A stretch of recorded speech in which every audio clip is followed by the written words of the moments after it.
ఈ రోజు అసెంబ్లీలో ముఖ్యంగా మేము ముగ్గురం కూడా కొత్త సభ్యులము, మహిళా సభ్యులము.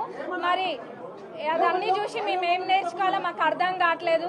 మహిళలమైనంత మహిళలము ఇక్కడ మేము ముగ్గురు, మాతో పాటు ఇంకా ముగ్గురు, ఇద్దరు మహిళా మంత్రులు, మరి మా పద్మక్కుంది, సీతక్కుంది, సురేఖక్కుంది, అక్కుంది, రాగమయ్య అక్కుంది, పర్ణిక ఉంది, నేనున్నా. మేము కూడా మహిళలమే.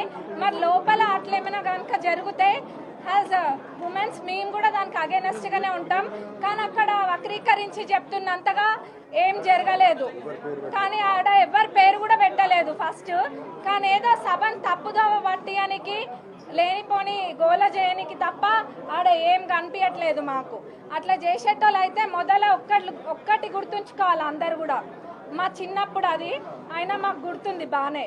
ఎందుకంటే రాజశేఖర్ రెడ్డి గారు అంటే అభిమానం. రాజశేఖర్ రెడ్డి గారు చేవెళ్ళ చెల్లమ్మ అని చెప్పి అక్కడి నుంచే కదా పాదయాత్ర మొదలుపెట్టింది. మరి కాంగ్రెస్ పార్టీలోనే కదా మంత్రి చేసింది సబితమ్మ గారిని. మరి అట్లాంటిది ఎందుకు అగౌరవపరుస్తాం? అట్లా ఏమీ కూడా జరగలేదు. కేవలం తప్పుదోవ పట్టిస్తున్నారు అంతే. మరి అట్లనే సునీత లక్ష్మారెడ్డి గారు కూడా అంటున్నారు ఎవరికి ఎక్కడేం తక్కువ చేయలేదు కాంగ్రెస్ పార్టీ. మరి ఇందాక అన్న కూడా చూపించిండ్రు. ఇప్పటికీ కూడా మా ముఖ్యమంత్రి గారి మీద అక్కడ ప్రచారంకి వెళ్ళినందుకు 2 కేసులు ఉన్నాయి. మరి అవన్నీ ఎట్లా మర్చిపోయినరో అర్థం కావట్లే. అప్పుడు ఉత్తగా చూసిన మాకే మర్చిపోలేదు. మరి వాళ్ళు అవన్నీ అనుభవించి కూడా ఎట్లా మర్చిపోయినరో తెలుస్తలేదు.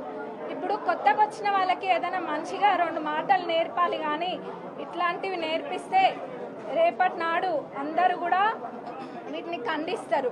మరి మొన్న మా సీతక్కని పట్టుకొని ఒకళ్ళు అన్నారు ఒక మాట. ఆ రోజు మేము కూడా అట్లనే పోయినామా? అట్లనే పోయి అట్లనే గోల చేసినామా? చేయలేదు కదా. ఎక్కడ కూడా మేము గోల చేయలేదు. ఎందుకంటే మాకు ఒక పద్ధతి ఉంది. కాంగ్రెస్ పార్టీ అంటే ఒక క్రమశిక్షణతో ఉండే పార్టీ కాబట్టి మా హద్దులలో ఇప్పుడు మేము అధికారంలో ఉన్నా కానీ ఒక హద్దు గీసుకొని అక్కడనే మేము ఉంటాము. మొన్న మా సీతక్కని అన్నప్పుడు మేము కూడా చేయొచ్చు కదా. మనం చేసినామా అన్న? చేయలేదు. మేము కూడా చేయొచ్చు, అంతకు మించిన రచ్చ చేయొచ్చు మా సీతక్కని అన్నప్పుడు. మరి గత 10 సంవత్సరాలు కూడా ఏం చేసిండ్రు ఎవరు చూడలేదా? అందరు చూసిండ్రు, అందరికి అన్నీ తెలుసు. గత 10 సంవత్సరాలు వీళ్ళ